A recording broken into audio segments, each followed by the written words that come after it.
Et on reste à Goma avec notre invité Rogatien Milord. Merci d'être en direct sur France 24, en direct de Goma. On vous avait découvert il y a quelques mois sur notre antenne dans l'émission À l'affiche, puisque vous êtes artiste congolais. On vous retrouve aujourd'hui dans un tout autre contexte, la guerre qui frappe votre ville, ces affrontements entre les rebelles du M23 et l'armée congolaise. Bonjour à vous. Est-ce que d'abord vous pouvez nous raconter ce qu'il s'est passé le 30 janvier quand les miliciens du M23 sont entrés dans cette ville?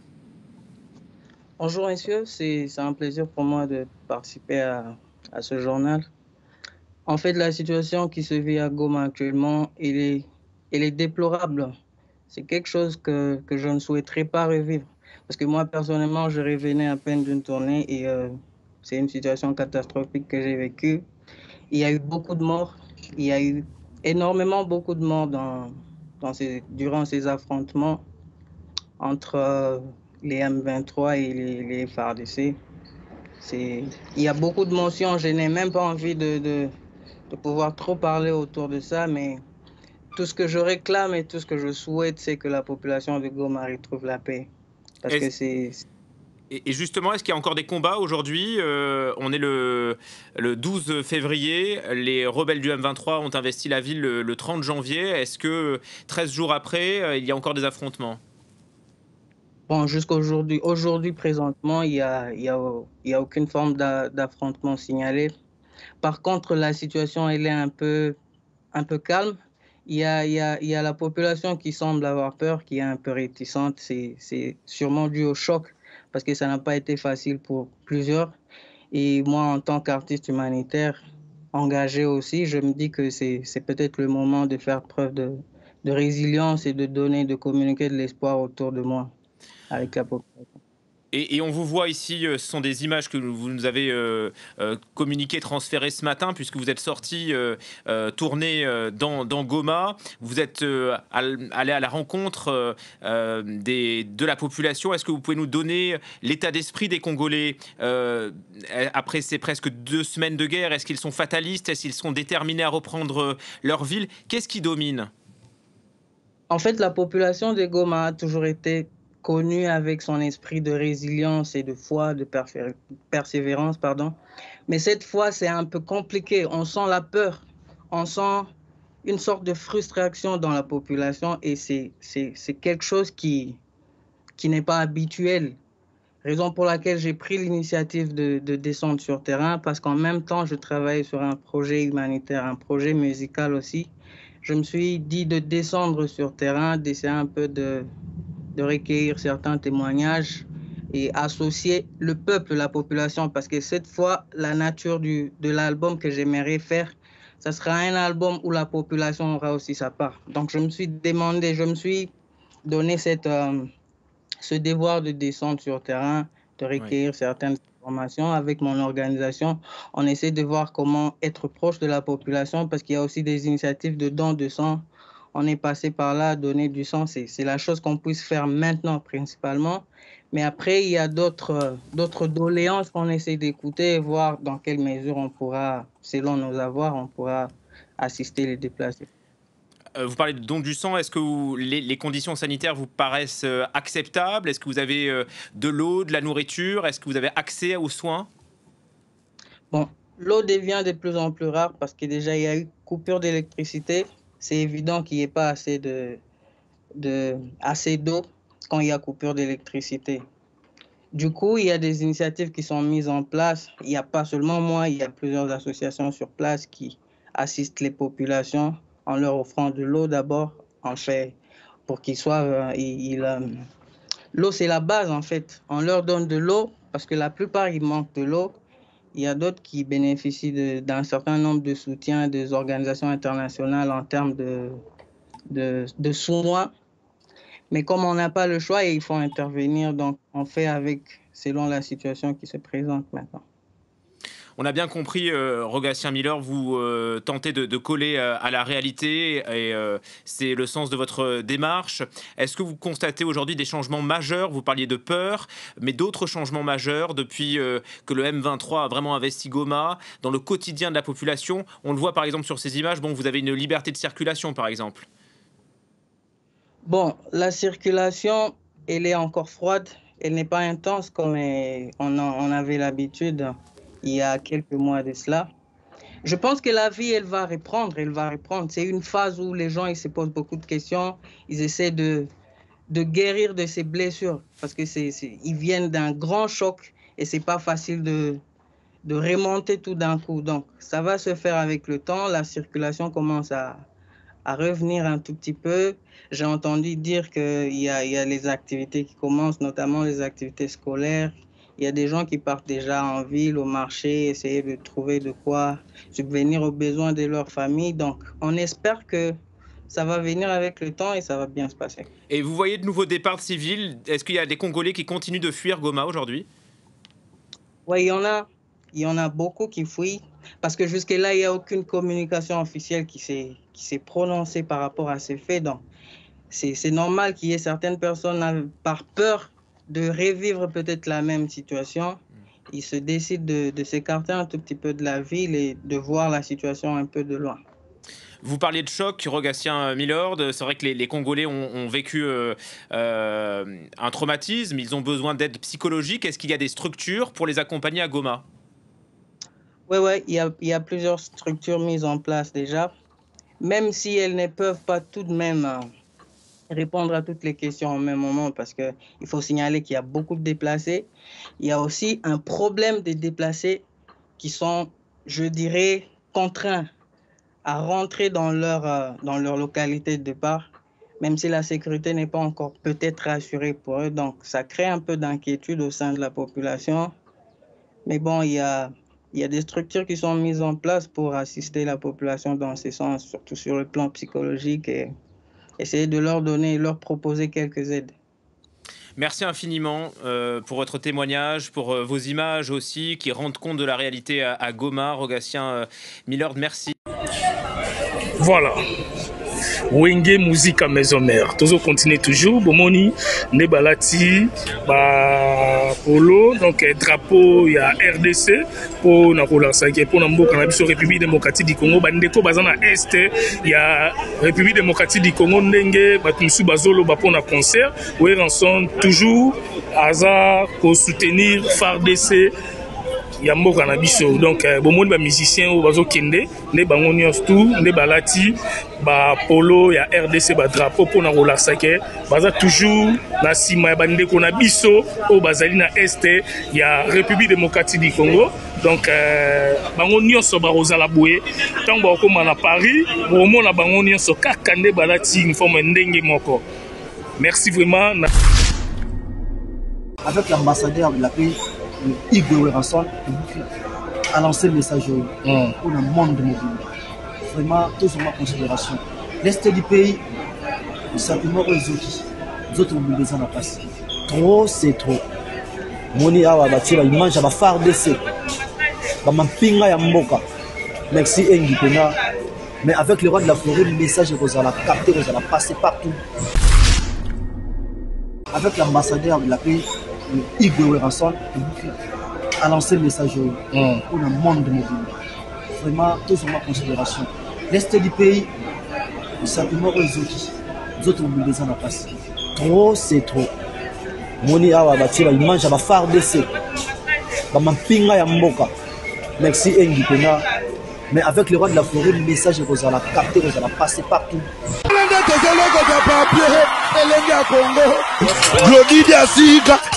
La mignonne, la mignonne, et Tracy Mbelenga pro.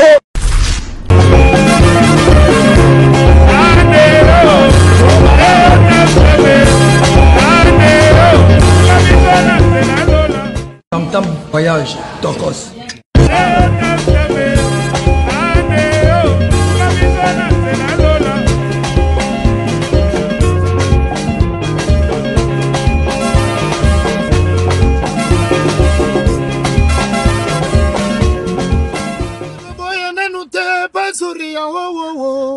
Kwanzangana kamula kamula kamula kamula kamula mtame voyage kamula. Yo l'équipe, ici Yalevis, l'ambassadeur de l'amour, juste pour vous dire que je vous conseille fortement de contacter Tam Tam Voyage pour vos voyages et déplacements. c'est eux qu'il faut contacter. Ponctualité, professionnalisme, il n'y a rien à dire. J'ai passé un séjour très agréable en compagnie de Tam Tam Voyage. Contactez-les, c'est eux les numéros 1 du moment. Là. Alors aujourd'hui, on va voyager avec Tam Tam Voyage. Donc, on se retrouve à l'arrivée. Je vais passer devant, ceci dit, parce que je suis plus à l'aise. Donc voilà. Voyage privé. Toujours Tam Tam. L'ambassadrice. Voilà. Les vacances. Voilà. Voyage privé. Voyage privé. Tam Tam voyage toujours. Là, on est belle. On voyage avec Tam Tam. Ratakate de Bruxelles à France, Tam Tam voyage, de Makambo. Il y a un ratakate, vice confort avec le wifi, ça veut dire, Madé Sabana, au petit Bruxelles. J'ai bien arrivé en France sans problème. Je regardais, j'étais tout seul, derrière. Vraiment, ça m'a beaucoup, on a Tam Tam voyage. Famille, c'est le tabac de London. Alors là, on est dans le Tam Tam.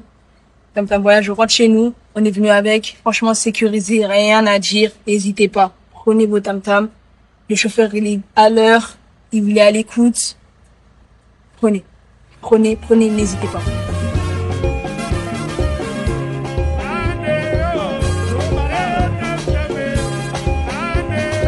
Maison Awatusa, chez Maman Nicole Malonga. Yaka, esa na poto na yebite.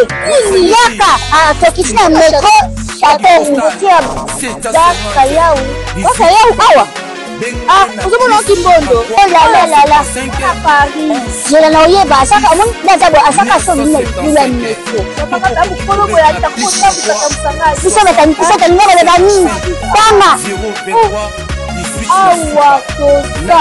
Awa nini? Awa toza. Awa. Yaka soni na place de Côte. Azama na mboka Maman Nicole Malonga. Vous êtes devant Nicole Malonga Awa toza, c'est-à-dire Awa toza la magasin Awa toza au boyo par partout dans le monde. Nicole Malonga Awa toza, Maman Awa toza devant vous. Toza na Château Rouge sur la rue Custine numéro 3. Awa naza na produit spécial, ma produit oyo elongolaka na tâche. Tozolo bela makambo matampo ba maman ba bébé belé. Ba maman ba zotambola kana ba poudre na ba fond de teint. Nicole Malonga Awa toza. Awa na Château Minaye pour na kolongola matampo ba maman.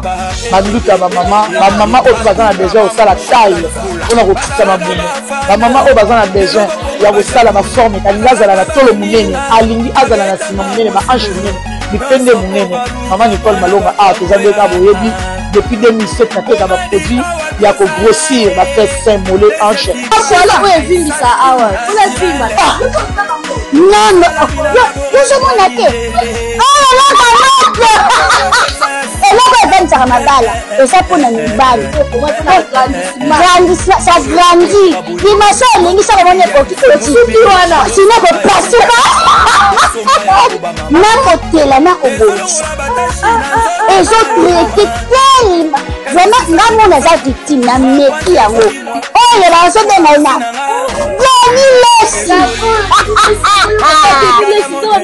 Laisse yoyo azobongisa le poso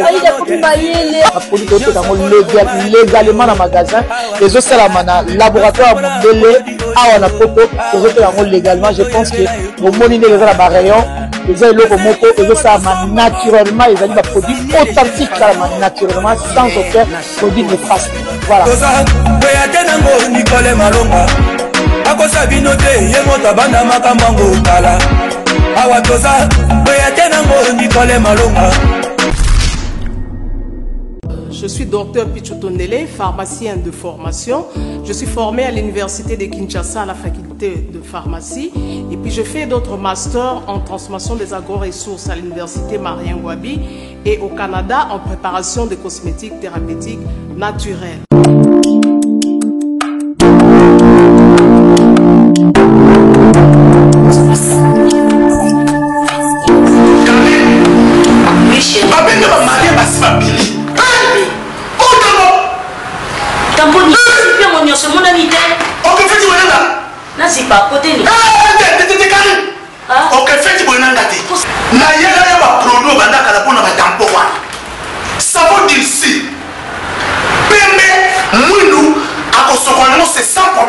Bissou collagène pour le traitement de taches, tampons.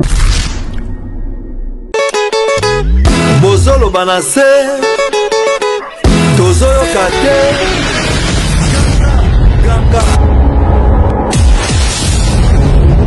Ban Afrique, Ban Europe, Ban Amérique, le 15 février 2025, Arena Grand Paris. Bienvenue vibrer. Babetolo le solo te. Tomba bien yo beaucoup. Voyons pour vivre au monde on a voyé la bien. Bongama. Hey, Bongama.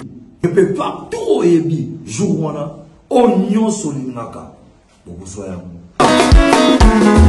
Tout se fait ici-bas. Tout se fait ici-bas. Tout se fait ici-bas. Ici-bas. Catalyseur d'émotions et de vibrations. Rendez-vous L'Arena Grand Paris. Ok. Voilà, merci. Elenga Congo TV, Martin Engi, double vitesse à fusée, l'aéroport ensemble, les musiciens. Il y a Wenge, musique à maison mère, Arena Grand Paris, le 15 février. Bateau Union Sobazi, la rançon, retour du roi. Tout ça déjà l'artiste et musicien va danser, il y a Wenge musique à maison mère. Donc, tu es pour accompagner Bankoti Kabamo. On va mettre un concert au Bateau Union Sobazo, c'est là.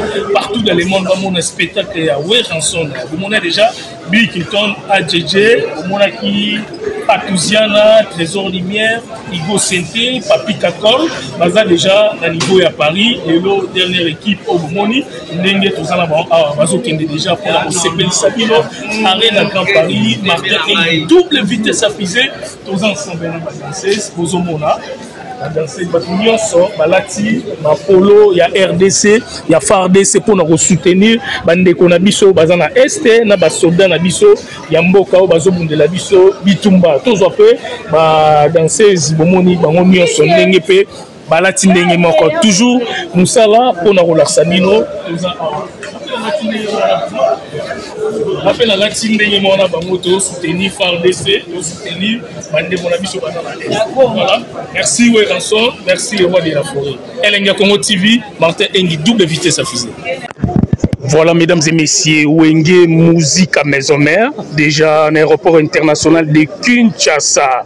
Donc, Bazo préparé déjà, check-in, au Bakende, Paris, Arena Grand Paris. Bato Belé, Bandima Kité, Balobaki, Lobaki, Bakansa Lokola, maison mère Koyate. Bon, on a déjà présentation, il y a ba visa, Réunion Salameki, na ma campagne, na résidence, il y a Weranson. Donc, ensemble, na CG, Junior Azaki Wana, ba danseuse bango Omoni, ataka chine longa ba monavo. OK Paris. Donc Arena Grand Paris. Voilà. Arena Grand Paris. Arena Grand Paris. Bango Arena Grand Paris. Arena Grand Paris za koyinda. Balobi le 15 février de Makam. Mais après Arena Grand Paris, c'est l'album du siècle Moroté. Donc nous des services aux hommes. Voilà. Jamaïque. Longola Takashne, Longola Takashne, Arena Grand Paris. Balobi basali nyonso pona marambo etali, ba démarche ya visa nyonso landeli donc agence Kaken. Service pour la solution Marambounio. C'est la moi mon quai, vous avez déjà. Et aussi maté parce que c'est le roi de la forêt phénomène. Les gars, il faut pas formidable. Vous avez compris. Donc Maramboutou c'est la route de Olobatik. Yomo Monaki, première délégation qui est là qui. Éclaireur. Voilà. Après, on a ce qu'on va mercenaire pour mon aussi militaire de la République. Voilà. Ça reprend ce qu'on va faire des guerres. Donc, ça pour les 15. Puis c'est ça, Intana, dans Arena Grand Paris. Oui, au Jamaïque, multicouleur, Papa Guillotine. Yandiama koki beba yo jina bangote. Eutaka na ngonde na sombalanga. Talaba chache na bango. Eutaka na ngonde na defisanga. Yandiama. Formidable, tout le monde senti Moussala Zosala, Motomoro bien, Motomoro malam. Dans Martin, les banquiers de la Jamaïque, Richie Kotasso, Blanquio Redezo, Benoît Moujana, il met 16.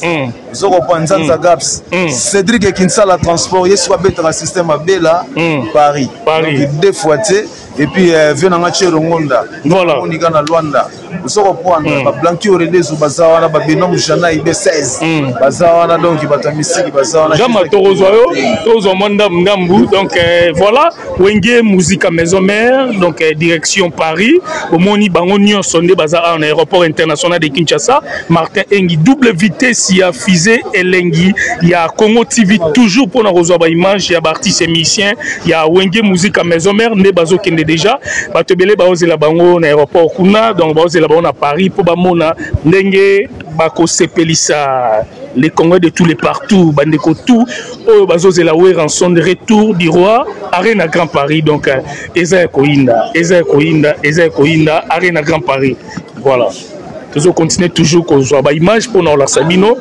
ndenge ba musicien ya Wenge Musique Maison Mère baza déjà awa na aéroport Elenge Congo TV toza na kati tozo la Sabino ba image nyonso to la Sabino pe we rançon le roi de la forêt ba image nae to la Sabino pe héritier watana be ndenge akokende akozala en aéroport to la Sabino ba image ya presque batutu donc CG junior katakata yo azali amuto asali mama na musala po bomona ba musicien Pour ba musicien boye muto asali musala makasi double maître Seja Maele na Wenge Musique Maison Mère moto mo lo bakate calme Maele belé musale belé ba visé belé CG Junior merci beaucoup na nyonso osali na Wenge Musique Maison Mère merci vraiment mon mobimba wa sepeli et puis ba tutu bozela Arena Grand Paris samedi le 15 makambutu ezaki na mutu na yo moi ndere maratro mais au sepeli sibat je pense qu'il y a un format commun voilà la participation de tout le monde voilà et le reste je crois que merci bien CG Moutasali nyonso bakoya te bazui ba visa te effort voilà merci donc bon ambiance et pas ba danseuse ya Wenge Musique Maison Mère bazo CP là donc victoire bazui ba visa Arena Grand Paris et salamate beaucoup tilo bazui ba visa lobby Arena Grand Paris lobby loba makasi Maybe que vous c'est la sentiment. Très émotionné. Donc, bon Nzamba Sali, Nzamba Munene. Mais on Nzamba Sali Munene retour pe bozong c'est la ouais rançon au monde après concert boetoro kakeo non danseuse bokimi otikali na poto et ça là ba tout bien té au moni mboka mama mboka ndezali mais ouais rançon na salle de toutes les façons po bozo ba visa bokende poto ka lobi nango otikali na poto kimi et ça là siko bien té et bon eza poto to ba poto on va bien ba poto mais poto moko pe mutaki marako ki maté a ko sebso sonité oza to vidéo longinao yozo gende poto we rançon na sali ba moyen nyonso po kende poto lobi nango to ka pre concert boyo kimi na poto to filmer po oloba ba tutu ba otala ko sekate et ça la matin au chapoate après Arena Grand Paris qui m'a la poto te poto za na belé poto sila tena wenga amboka wa poto poti lobby ngati ngazi visa 5 on visa combien il y a 5 ans il y a 5 ans total là après Arena Grand Paris to ka te ko kima yo ki ko taliba la moro boé charge à maison mère na banana malinda na banana ba kwista na zaki Maître Saoka après Maître Nonant babi bo si vous bon après concert to katé dans 16 mois kimi hein après concert to katé oh parfum d'hiver Moutamaele akenda yo confiance c'est belé yo ko ki mati la photo yo ko ki ma jamais la photo confiance parfum d'hiver ko ki mati la photo balanda au fort à Londres ba c'est la toujours en sous pas calme to no Schengen OK non pour ma Londres on te ça ba to à Londres voilà donc c'était le premier même ça va de retour kendi si vous que sous Arena Grand Paris et on le belé ça très suivi la profiter na pesa la salam na ngai na Martin Skudimana Raika Kubu contrôle Sentinelle Londres Jean-Louis Merita Terongo na Bundesliga na dona Monica ba na biso na Willy Pensel Martin Engié na Kotara ya ka quadruple na Kotara voilà ça na ko tira ba tout ba parfum d'hiver sur bien tout le courageux dans la Libinato Arena Grand Paris c'est pour le 15 OK Maître Mao. Maître Mao, qui m'a dans l'aéroport, au monde après Arena Grand Paro, tu es pour Kimi. Ozongi Kimte. Yo mukolo. Ba batika ba poto na beloni ba sala. Na yebise ba to mona to ko mona na te. Aba ndo ba maoyo so to mona na ba. Siko ma tuna ba ona mona ka tilo ba ba fauchard donc je répète. Mais ba o ba la kana banda ba poa. Pour yebise ba ngo mao manje sambouete c'est l'étoile. Mais voici, je suis là maintenant. Donc toujours au Kenya, après on a tout beauté, na yeke ba selem fumu ba ozilanga. Na yeke ba chagé ba ika ba ozilanga. Na yeke ba la valeur ajoutée ba ozilanga. Lek na ba dégâts Schengen. Na yeke wana pinzani ne konangai odin manzaka. Na yeke zo zilanga do ba tubasa ebele. On a zo sepela ba zo mona ambara de 5 points. Na yeke déjà que non. Batunion surtout. Batunion surtout. C'est la on a pesi ba mbote. Ujana vient. Ujana yaka. On a pesi ba mbote surtout mbote quoi.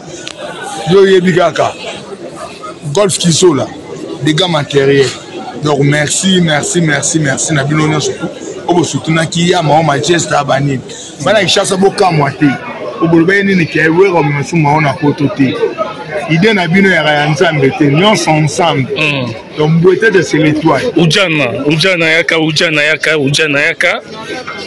C'est non Ujana. Ozi visa. Yoko ki maté na poto. Ki melani. Elo na yela ki yango na banya ko. Non ki melani. Na ne place ki maté. Na kende na ki. Bon voilà, donc bango bazo kende déjà, Martin Engi, double vitesse à fusée, Elenga Congo TV, donc toza ensemble. Bien. Catholique. Vitesse à fusée. Vous appelez non. Voilà, donc destination, donc Arena Grand Paris. C'est la moi mouké, bandimètre qui est catholique au qui est poto. J'ai déjà mais le problème c'est qu'ils vont parler. Ils ne font pas produire, ils vont prosterner. Ils vont le roi de la forêt. Prosterner. C'est ça compliqué. Appelez-moi le ministre français. Oh, ministre français. Non. Ministre français. Je les salue à Nelomboka.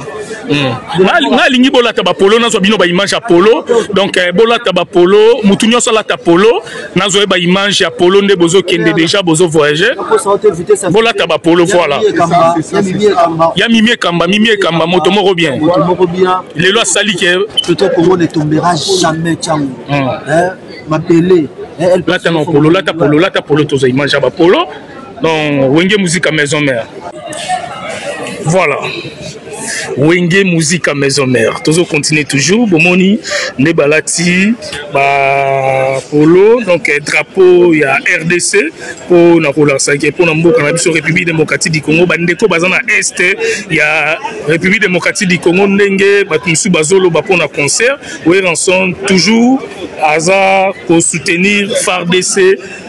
Yambo Kanabiso donc bon ba musicien ou bazo kende ne bango nyos tout ne balati ba polo ya RDC ba drapeau pour na rolasake baza toujours na sima ba ndeko na biso o bazali na este ya République démocratique du Congo donc bango nyos ba rozala boué tant ba koma na Paris au mona bango nyos kaka nde balati uniforme ndenge moko.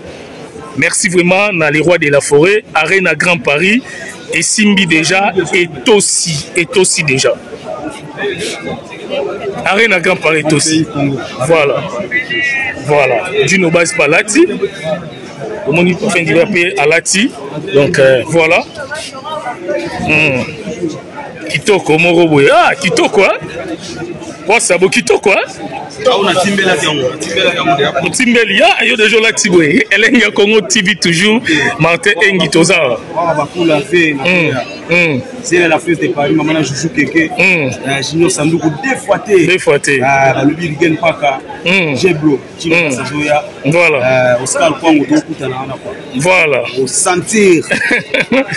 Tu savais pas les bindous. Vraiment, c'est pas mon ange. À suivre par un Grand Paris. Balobi, tout ça dans le système RDC, bon, mon corps, le roi de la forêt. Message à moi. toza bana mboka tobundela école etake équipe nationale ya musique ya Congo. Maître ya Giba Jo champion des champions vient na nga namoni bongo maître Ogoshi namoni bongo ale panzu ya Karine maître Nonanti Naroki ma image maître na bo c'était Marette Badega Chenenya de Loté Mafuta ya Boga Yannick Immortel Sepelas voilà panzu ya Karine Mundi Gilembunga Christian Lukoki Poto na Poto Jonathan Diataba balobi to okuta na wana li Martin Ken les 15 wana les 15 Inda voilà voilà merci merci donc Wenge musique à maison mère Wenge musique à maison mère tous continuer toujours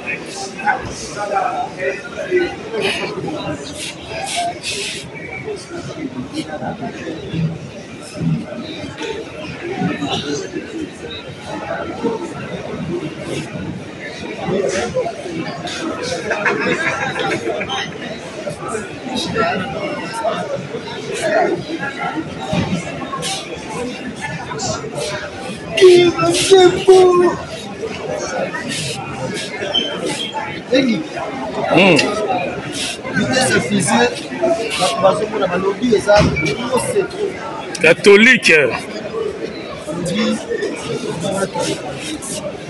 trop c'est tout nous voulons la paix yo na ibi bana marambo kala na mimé kamba voilà congomani ebi tango o baneko animé et ça la bien mais lelo ça va catholique avec l'ambassadeur de la paix Igwe Ranson a lancé le message pour le monde de Mobimba vraiment tous en considération l'est du pays simplement les autres mobilisés n'a pas trop c'est trop moni awa batira image ba phare DC ba mampinga ya mboka merci Engi Pena mais avec le roi de la forêt le message que ça la capter que ça la passer partout et bato matana podium ba kolobela ndenge moka lobaki le 15 février ils ne vont pas parler na bien na bossa natie na mona King Bobby Well na moni King Bobby na moni Charlie Molangi na moni Emma Sonangol na moni Léon Mabuba bango ba uta pe Londres moyo ya King Bobby Well bazoya Engi tito to solo là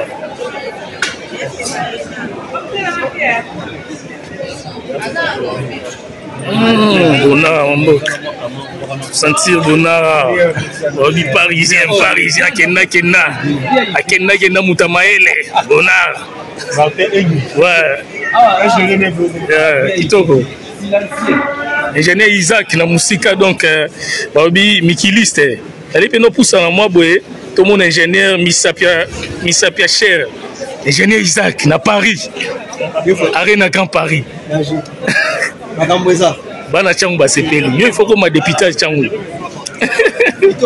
kitoko ya non barobi moto moko bien moto asali marambo belé ya non barobi agence de voyage Kaken service solution na kati aéroport donc Moussala toujours Arena Grand Paris donc merci vraiment na non na Moussala osali Maître Nonanti Poto toujours Namoni Neto Solo deuxième de quatrième ya solo kitoko Solo là